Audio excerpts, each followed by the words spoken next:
בהתחלה הקשר הוא היה love bomb, יוצא מן הכלל.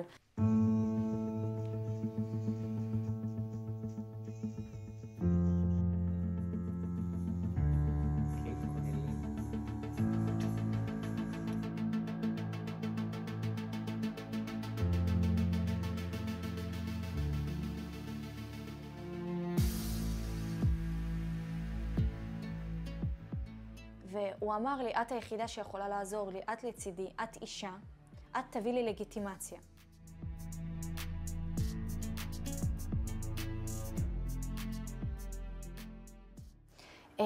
הבעיות התחילו כמובן כשמתחילים הריבים הראשונים. למה תקבלי מלחמה? כן, למה? מה תעשה לי? מה אתה יכול? מה אתה יכול? אני אראה לך מה אני מסוגל. מה אתה יכול כבר? מה אתה יכול? אף גבר לא יצא איתך, יא שרמוטה, יא שרלילה, יא מסריחה. לא יודע איך נגעתי בך בכלל. אל תלבשי לגינסים, אל תלבשי חציות קצרות, אל תלבשי גופיות. היה אומר לי, את לא צריכה להתאפר. היה אוסר עליי לעשות דברים שהם יומיומיים. Coercive control is something that happens on a daily basis. It's very mundane, it's very small, it flies under the radar. A lot of these men have never been physically violent to their partners before, but they have been intensely controlling, intensely critical, belittling, made threats.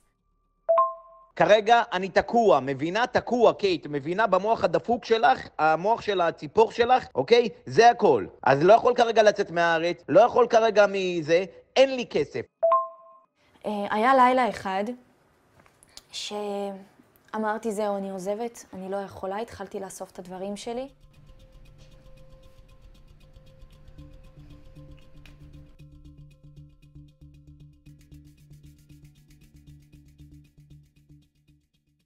פתחתי את כל הרגל מאחורה, היה לי נזילת דם מאוד קשה.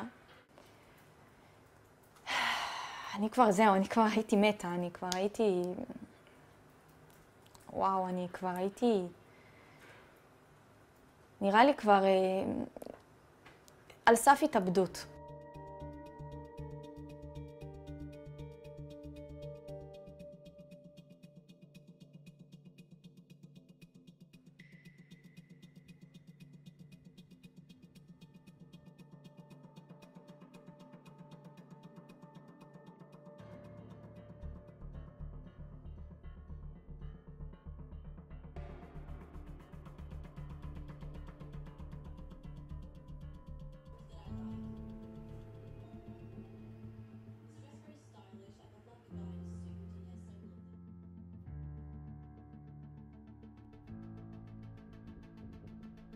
כשאת נמצאת בסיטואציה כזאת, את לא יכולה לצאת מהדבר הזה.